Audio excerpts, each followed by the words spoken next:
Hey guys, in today's video, we're going to be talking about the biblical attribute of patience and how that's directly applicable to your trading. When it comes to approaching money through a biblical lens, there aren't many things that could be more valuable than the attribute of patience. Keeping patience at the forefront and remembering how important of a role that it plays within both a full calendar year and from a day-to-day viewpoint is paramount. And it's paramount because it will help you keep the emotions that are going to hit you like a freight train in check when you start trading. Now, I'd like to hit something right off the top. Trading can have this kind of flashy aura about it. And when you think of things like Wall Street and the trading floors and the quick pace of it, even the movies about trading and on and on and on, it has this vibe to it. Because of this, the desire to become a trader can often bring a lot of new ambition to one's vision for their life, goals, resolutions, a clean slate. But because of that ambition, it should give the attribute of patience even more importance in one's life, ensuring that it's a vitally important component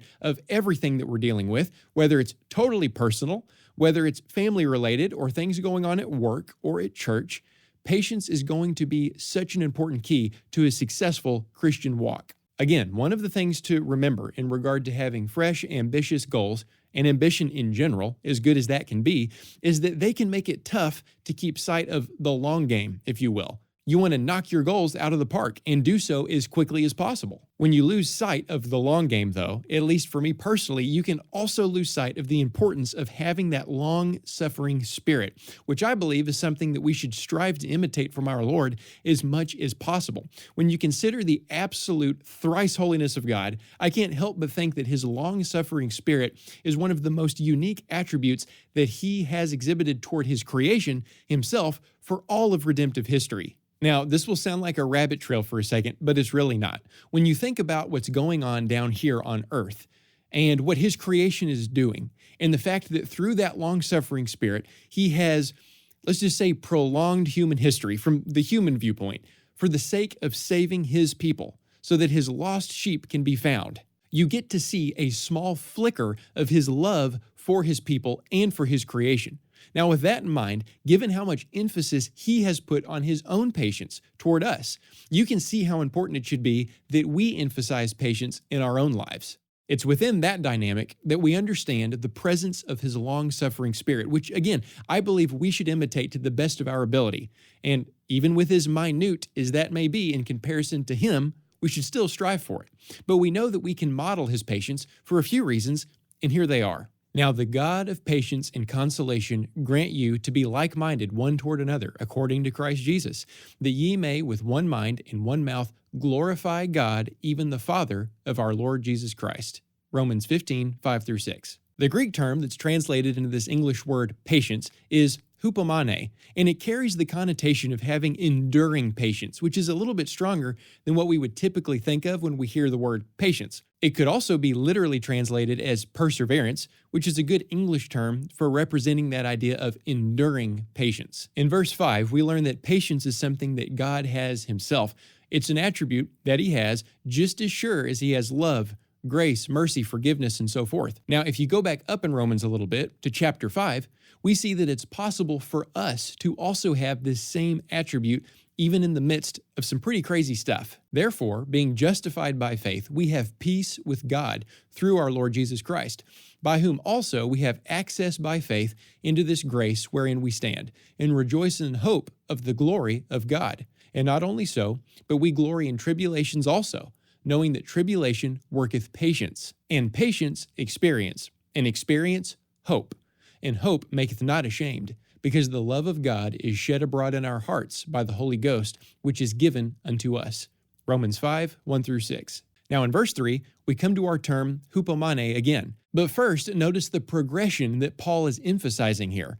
Number 1, there's tribulations. Number 2, there's patience. Number 3, there's experience. And then number 4 is hope. Number 5 is being not ashamed. Why are we not ashamed? It says, because the love of God is shed abroad in our hearts by the Holy Ghost, which is given unto us.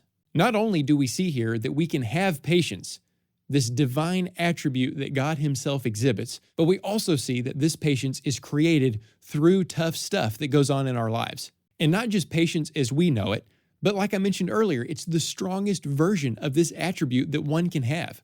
When we have this enduring patience, which comes through the tribulations that we will inevitably experience in our lives, it then brings experience. In the Greek, it means quite literally to be tested in battle. That's the kind of experience that this patience or perseverance brings. Now, I know that it feels like we're way off course from any kind of trading topic, but we're not. This enduring patience is what allows us to be strong enough to face the next set of tribulations that we'll face. And yes, if you're a trader trying to provide for your family and learn new skill sets for the next generation, you're going to need this patience to make that work. Now, the final domino to fall within this progression, which is just so beautiful, is hope. One of my dad's favorite things to bring out of this word when it's used throughout the New Testament is that the old meaning of hope throughout time was a joyful expectation of some future event. You might consider writing that down because that's the proper definition of the word historically. To contrast that with a more modern spin that we put on the word hope,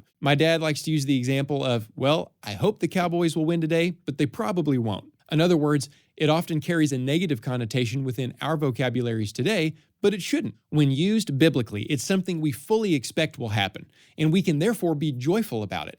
What we can gather from all this, and the main point of this whole video, is that this particular attribute of patience is something that we can copy.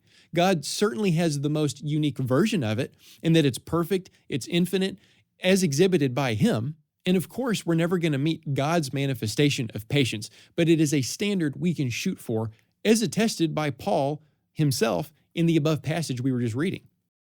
Having been created in His image, we were created with the capacity to have these attributes in our own human kind of way. When the Bible talks about these things, it makes it clear that these are things that we can exhibit ourselves. It's a showcase for how important it is for us to strive for these attributes, namely patience in this particular context, even if it's a little less than perfect relative to the patience that Christ has toward His creation. Let's take a look at one more passage together. My brethren, count it all joy when ye fall into divers temptations, knowing this, that the trying of your faith worketh patience, or perseverance. But let patience have her perfect work, that ye may be perfect and entire, wanting nothing. James 1:2-4. James is telling us to count everything joyfully, even when you encounter various trials, knowing that all of it is testing your faith, which brings perseverance or patience. And you can bet that's true for you guys out there that are trading. And when you experience your first round of expenses, or if the market conditions are just absolutely crazy, or whatever it may be. Now, in the James passage that we just read, we see our word hupomone again. And I personally love the translation of patience as it is in the KJV, because again, what it comes down to is this idea of having enduring patience and understanding that you're going to be going through some really hard things. It's going to be a bumpy ride. In this age of instant gratification, we have to remember that many times we're going to have to go the, quote, long way. But in the moment, you have to have that enduring patience to understand how important it is to go the long way, even when that's not the way that you wanted to go in the first place. Remember that the longer journey is working patience. It brings about perseverance. So let patience have its perfect work, so that you may be perfect and complete, lacking in nothing. And here's the best news. As Christians, we've been set up for success here. We have the capacity, as given by God's grace alone, to have the results that these passages are talking about. But it's something that we need to be actively considering, actively pursuing.